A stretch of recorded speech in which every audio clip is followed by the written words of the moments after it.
And we are live. Welcome to CryptoLaw TV. I am John Deaton, the founder and your host. And I don't have Senator-elect before my name, but that's okay. It's a great day to be in crypto. I got two fantastic guests. It's the best day to be back. I'm going to bring them on. I'm going to talk a little bit about the campaign, but I want to bring them on because you know them. Of course, we have Meta Law Man James Murphy and Jeremy Hogan.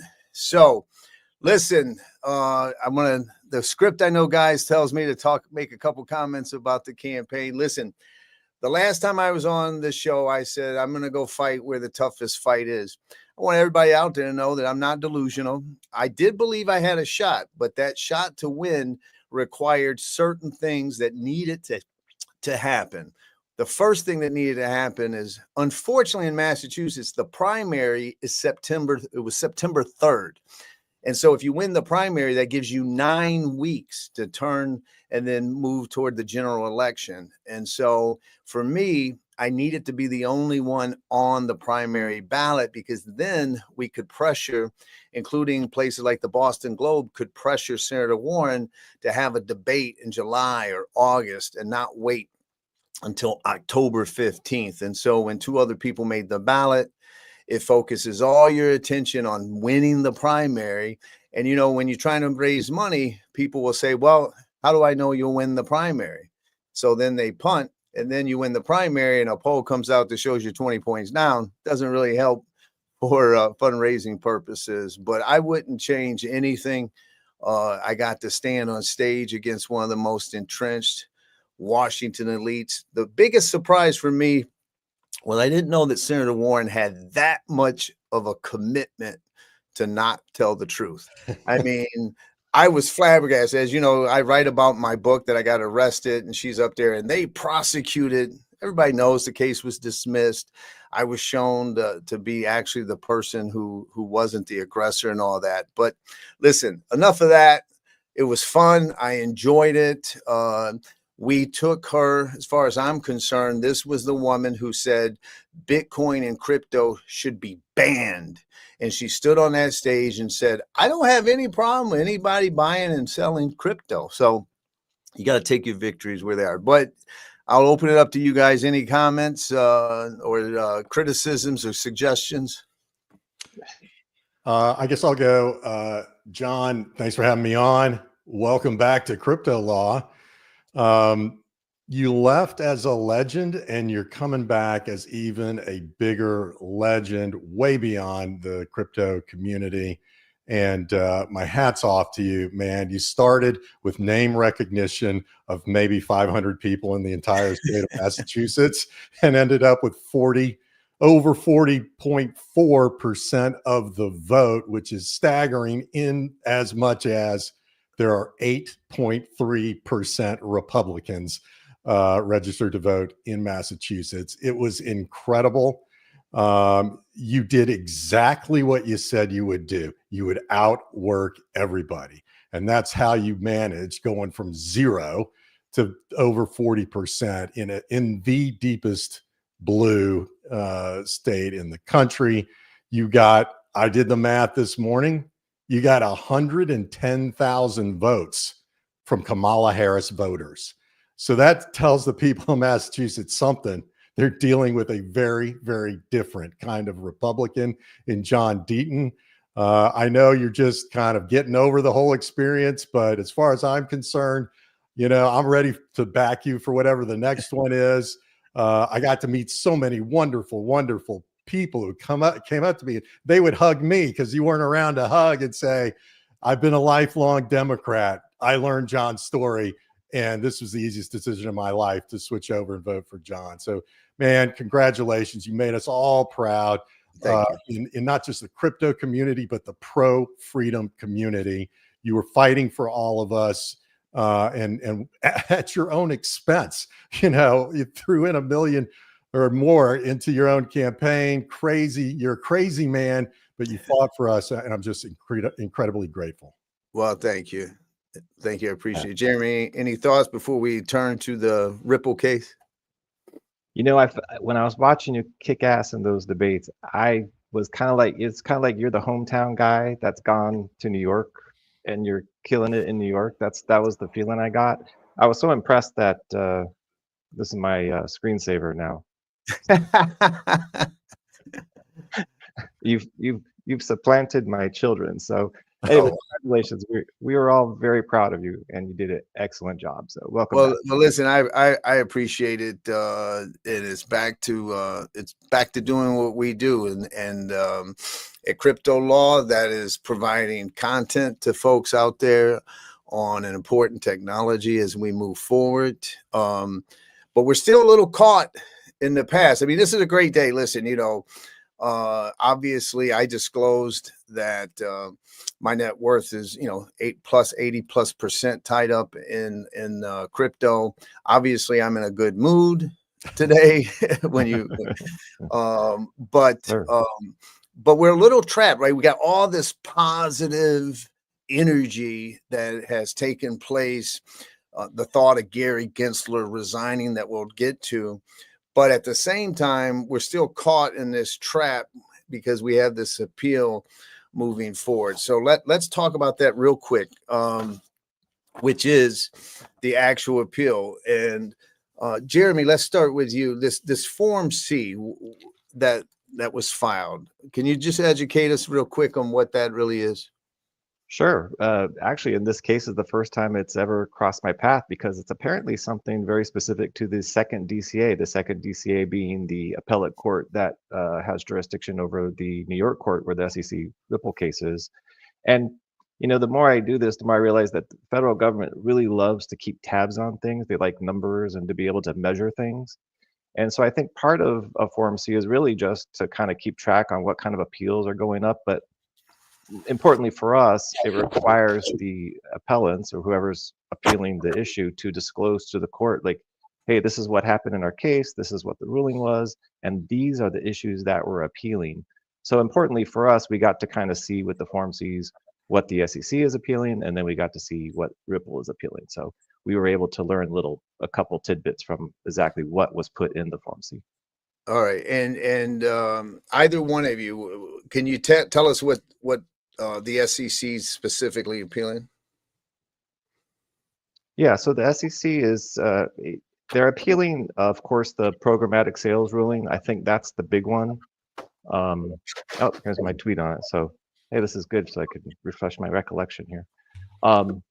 The SEC is really kind of focused on that programmatic sales because they don't like that ruling. I think they also threw in the individual defendants in there as well for the aiding and abetting laws and that ruling. And then they also are appealing almost the other points that they lost on, except for, I believe, disgorgement, which was kind of a little bit of a surprise, but they left out the disgorgement. But I think really you could tell the first thing that they listed and what they're really focused on is going to be the programmatic sales because they really don't like the fact that the judge ruled that sales on exchanges are not sales of securities. All right, and then before I turn to James, what is Ripple got a specific issue that they're cross appealing? Yeah, they have a little more of an extensive Form C disclosure. So they're appealing, there it is, whether an investment contract must actually be a legal contract. That one, there was some surprises there for me. They're also appealing all of the basics of the Howey test. So they're kind of appealing that the SEC didn't prove all of the 3 or 4 factors that go into the Howey test. They're also appealing the fair notice defense. And finally, they're appealing the language of the injunction. All right, James, listen, you got to tell me in the audience, just every time I think the SEC can't be more stupid, they seem to do it. When I say stupid, it's stupid like legal, their approach, their analysis, but also an abandonment of their mission. But let me just ask you, were you surprised about this appeal? And if you were calling the shots at the SEC, would you have ever even appealed this? Well, I was not surprised. I thought that it was a pretty good chance that they would appeal. And in the event they did appeal, that Ripple would cross appeal. The only thing that surprised me slightly was They did not, the SEC did not appeal the disgorgement, but that probably makes sense because they know they would lose that issue at the Second Circuit, because the Second Circuit is not going to reverse itself. And it had previously ruled that disgorgement required actual losses of the investors in the unregistered security. And to me, that was one of the more embarrassing revelations of the whole thing, that the SEC could not find a single victim of this entire scenario. Now, as an aside, I will observe, of course, the XRP retail community is a huge victim of the whole thing, but we're talking about those institutional sales to big players who all made money, and when you think about what the government has to make decisions about what cases it goes after, and going after for years in a very, very expensive case, a scenario where there are no victims in a securities case is crazy. It's absolutely crazy. Yeah. And this is a case where the so-called victims of the complaint, XRP holders, actually, of course, tried to intervene and said, hey, wait a minute, we're not victims. If we're victims of SEC overreach. Right. Not obviously the actions of Ripple. Let's turn to the election on this. I got to imagine, and you guys tell me what you think. Had the election been the opposite, and had Vice President Harris just, across the board would have won the popular vote, the Electoral College, just flip-flop it, I would imagine this appeal takes a different course versus now, or is that too much speculation on my part? I don't think it's too much speculation. I mean, of course, the elephant in the room really is, does this appeal move forward once Trump takes office, right? And I just feel bad for that SEC attorney that has to start working on that appellate brief right now, knowing that there's going to be some big leadership changes coming up, and knowing also that he might be working for nothing. I mean, this guy's going to be working until midnight on this appeal, with the very possible chance that comes January 15, there's no more appeal out there. Well, so I listen, think that's kind of the. I would agree with you normally, unless it's Jorge Tenreiro. Now, if it's Jorge Tenreiro, then he can waste all the time he wants to. Okay. Yeah. Well, I can't really say too much about that. There's some things to be said. I get it. So what, James, do you think the conventional wisdom is that Gary Gensler is going to resign? Is that fair? Yes, that is the conventional wisdom. That would be my guess. I set out a lot of scenarios that could happen, but number one, in my view, most likely is that he resigns and does not embarrass himself in getting into a war with President Trump that he would lose. Yeah, I can't imagine that he has the wherewithal. Listen, maybe I'm unfair, but I think they've abandoned, as the individual investor and crapped all over them. So I have no sympathy. But I can tell you, when I think of courage, I don't think of Gary Gensler. So for him to succumb to that kind of public humiliation that would come his way, probably, and even traditional finance people, crypto people, all calling for him to resign. I don't see him having the intestinal fortitude to say, oh, I'm going to try to, stay a commissioner this entire term. So let's say that President Trump picks someone who is very crypto friendly as the next chairperson. We know we have Hester Peirce, and we know we have the other fella. I don't want to mispronounce his name. Is it Ueda? Yeah. Ueda. Yeah. And we have him. So now we know that there would then be a 3-majority vote. Is it as simple as that? Like, if the chair comes in, gets sworn in and says, let's have a vote. Do we withdraw the Ripple appeal? And obviously this would impact Coinbase case as well. So we could throw that in there, Kraken or what have you. Is that how it works or not? Yeah, I think we're going to see cases dismissed or settled pretty quickly in 2025. The Ripple appeal is they're trying to establish the trades on the secondary market are securities. I think we're pretty sure that Hester Peirce and Ueda do not agree, and that the new chairman is not going to agree with that idea. And so if the majority of the commission does not agree with a legal position being taken in litigation, they're going to stop it one way or another, either take a voluntary dismissal or settle. And it's just a question of when that happens. So if there's an SEC commissioner appointed that comes from outside, in other words, Hester Peirce or Ueda are not promoted, but they pick somebody else to come in and be chairman, I could imagine that he asked the enforcement division to prepare kind of a memo of all the cases that are out, all the crypto cases, and what should we do? Whereas on the other hand, Hester Peirce knows exactly what ought to happen. And if she's elevated to chairman, then I think you would see very little delay, that she believes the direction is wrong. And if you believe the direction is wrong, then you've got to course correct. You cannot pursue cases where you don't believe that. Take Coinbase, for instance. This is, people who don't know each other engaging in trading of tokens. Those are not investment contracts, in my opinion. And so you cannot proceed with something like that. Now, I guess the third option is a stay, which holds everything in place until Congress passes a law, and so if it appears that Congress is likely to pass something in mid 2025 or something, you could imagine a possible scenario where they just stay, ask the judge to hold everything in place, wait to see what the law actually is for the first time about crypto in America, and then apply that law. That too is a possibility. But I believe that the Ripple case, Coinbase, and many of the others will be over in 2025. Jeremy, do you share the same opinion? I agree. I would just add that, I don't think soon to be President Trump is known for a subtlety.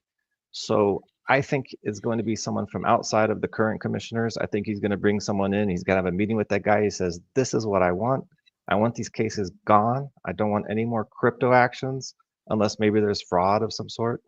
And I think maybe the new head commissioner will come in and say, listen, guys, everyone, including you, Mr. Tenero, pull up all your cases. I want reports on what they're all about. And they're going to have meetings. And then I think they're going to say, look, these cases don't involve fraud. I want these gone one way or another. I don't think there's going to be maybe too much subtlety to it like you would have in a normal process with a normal president. I don't know if I should say that, but with a normal type of president.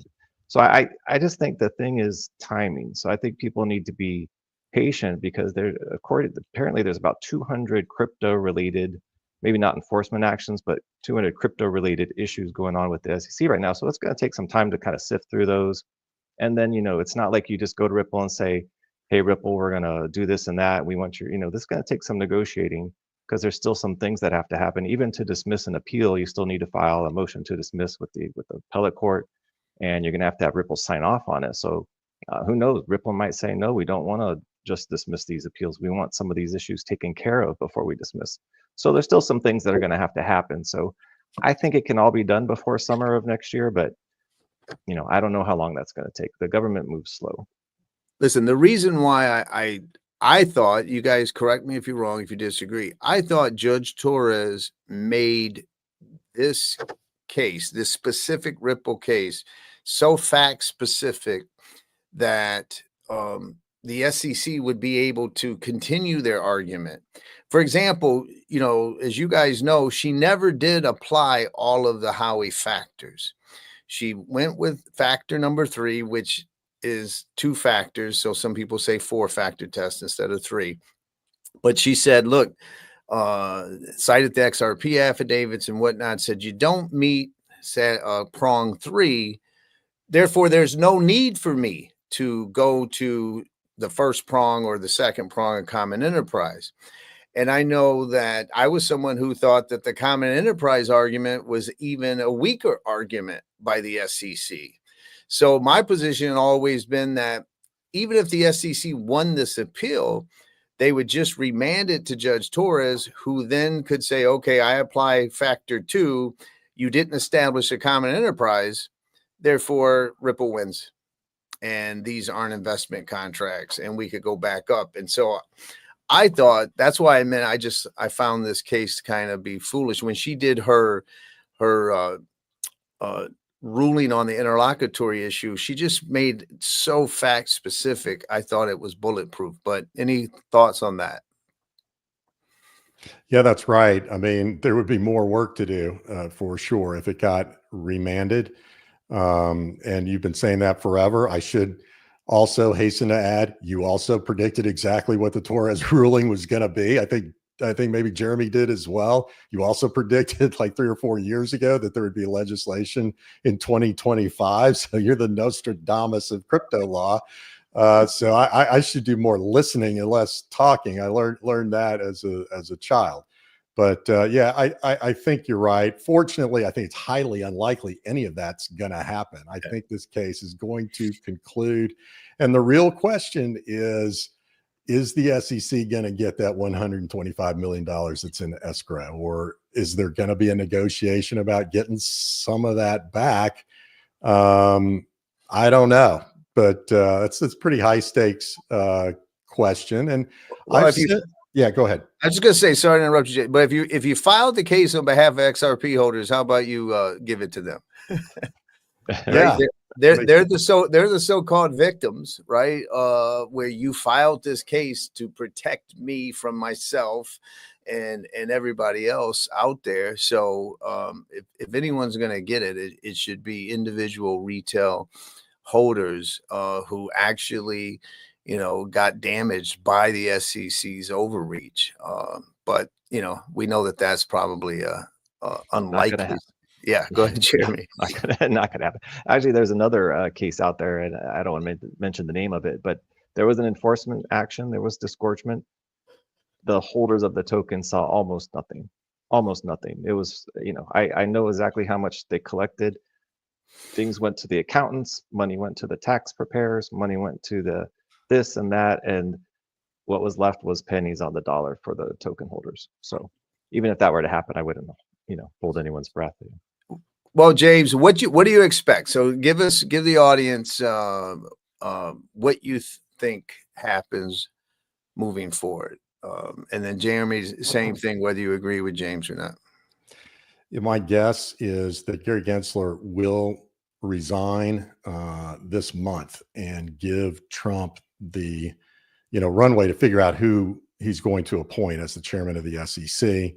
And then I think the deadline for Ripple to file their responsive brief, we don't know it in advance. The longest it can be is 91 days from when the SEC files in January 15th. So that's April. My guess is they will have to file that brief in April. The case will not be concluded through dismissal or settlement prior to that, simply because you got people trying, a new person at the SEC trying to get their sea legs and figure out what's going on. But I would say, I guess I'm saying what Jeremy is saying, by summertime, the case should be over, either through voluntary dismissal or some sort of settlement, I would think, and that will be negotiated with a newly constituted commission, one of whom is appointed by Trump.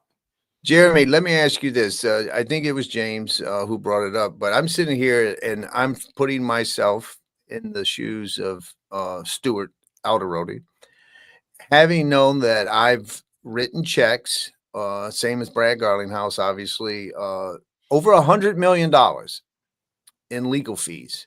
Okay. And I'm sitting there thinking about all this brief writing, and these lawyers are expensive, man. I mean, they charge a lot more than Deaton law firm charges. I'm just gonna say, right? When I saw like $1,500 an hour or stuff like that. But is there a thought where, hey, we all know what's gonna happen? Can we have a stay?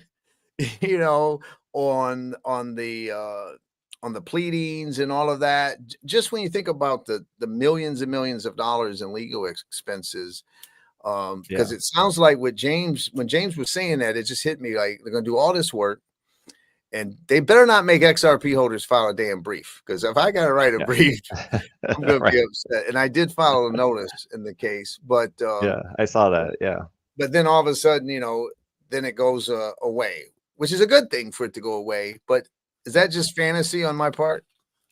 I don't see the appellate court staying the case. I don't think, there's been a change in administration and we think that something's going to happen where the case, I don't think the appellate courts are going to let that happen because, courts are all about their docket and not getting it backed up. And I was in front of a judge last week for a trial, and I was hearing all of his hearings were going on before our trial, so I was able to listen in. And he was the pissiest judge. He was so irritated at everyone. And afterwards, I was like, "Are you okay?" And he's like, "You have no idea, Jeremy. I've got 1,500 cases on my docket. I cannot keep up, and these attorneys keep coming in front of me with these stupid things." So, the courts, when you get in that situation, which most courts are, the idea is to move the docket along. So I don't think they're gonna stay the case. I think maybe the bigger question is, does Ripple pay that 125 million? Because if Trump's coming in and saying get rid of these cases, it would be, I thought about whether they're gonna pay it or not. I was like, it's gonna be kind of awkward when you have a judgment from a trial level court judge saying 125 million, and then the SEC comes in and accepts less than that. It'd just be an awkward thing to do, wouldn't you think? It's kind of like, thanks, Judge, for everything, but we're just kind of not even listening to what you had to say. It just seems to me just an awkward way to go. I mean, it's possible, right? A settlement could be anything you want. It could be for $1.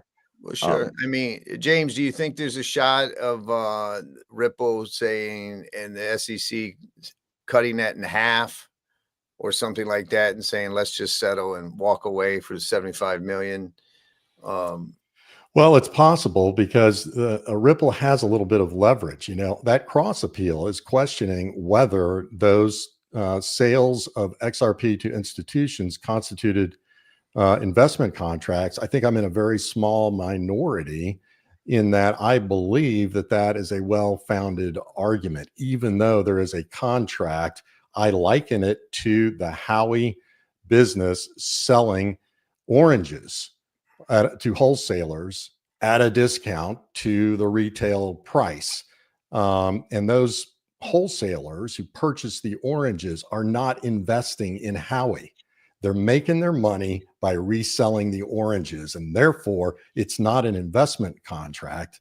And I think that is a decent analogy to what Ripple was doing. It's selling XRP to these institutions who were going to sell them to retail at a higher price. They're not really investing in the underlying enterprise Ripple, just like the purchasers of the oranges are not investing in Howie, even though if they give, hundreds of thousands, $1 million for a whole bunch of oranges, the company, Howie, will take that money and maybe buy more land and machines, hire more people, and build the project, the enterprise, for sure. It's still not an investment contract. It's a sale of a commodity to a wholesaler. And Ripple made that argument. People forget they made that argument, but it's kind of really short and not emphasized at all, really, in the summary judgment briefing. But I think there's something there. So to answer your question, I think they have a little bit of leverage, and maybe they could talk down the fine amount. All right, moving on. Last thing for the last couple of minutes. I think that we are going to learn just how deep Operation Choke Point 2.0 really was. And I think that through FOIA request and through maybe the Trump administration just turning things over, we're going to learn that my political opponent had a big thing to do with it. And so we know that we have Caitlin Long and custodial banks litigation going on. A couple years ago, I said it might be the most important case because obviously if you can choke off, funding the on-ramps and the off-ramps, right, the Coinbases, the Krakens of the world, then you choke off crypto. And so we also learned that Brad Garlinghouse was debanked. I mean, when a billionaire can't get a bank account, You got a problem, man. I'm just saying, like, this isn't John Deaton going down to TD Bank and saying, hey, you know, that they rejected me a loan or something. We're talking about a billionaire being told that, you know, we don't want your accounts. That is just extraordinary to me. Any thoughts on that, guys? I was at a conference in Asia last month, and Nigel Farage, the guy who led Brexit, was talking about him getting debanked and going to 20 other banks in the UK. None of them would take his business. And so they had the equivalent of the FOIA Act there that you can use against private companies like banks. And he went and found out what happened. And they basically, he's got, you know, notes of the board of directors saying, we just don't like his politics. You know, he'll be angry when he finds out that we're debanking him, but he'll be too embarrassed to speak publicly about what happened. And we all broke into laughter because Nigel Farage being debanked, you know, is a story that went all around the world because he talked about it. Same thing with Garlinghouse. It's one of those things where, well, if it can happen to him, yeah, none of us are safe, you know, and thank God we've got a change of administration, hopefully reorient the whole banking industry. Yeah. It really is a symptom of like the fact that agencies run our lives right now.